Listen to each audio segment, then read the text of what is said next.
সিরিজের তৃতীয় এবং শেষ ওয়ানডেতে আজকে শ্রীলঙ্কার বিপক্ষে মাঠে নামবে বাংলাদেশ।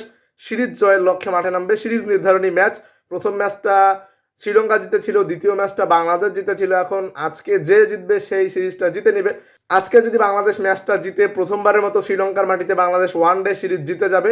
এর আগে কখনোই শ্রীলঙ্কার মাটিতে বাংলাদেশের ওয়ানডে সিরিজ জেতা হয়নি। যে ওয়ানডে সিরিজগুলো জিতেছিল বাংলাদেশ সব ঘরের মাঠে।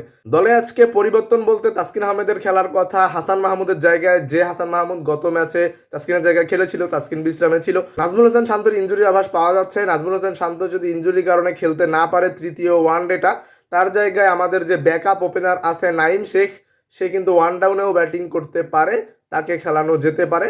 আজকে পাল্লা খেলাতে ম্যাচ একটু ফ্ল্যাট পিচ হবে। কলম্বো থেকে পেসাররা একটু সুবিধা পাবে। দেখা যাক বাংলাদেশ কীরকম করে, বোলাররা কীরকম করে। বোলাররা তো 2 দিনই ভালো করছে, স্পেশালি দ্বিতীয় দিন বোলাররাই ম্যাচ জিতাইলো এবং প্রথম দিনও বোলাররাই 250তে রান আটকাইছিল।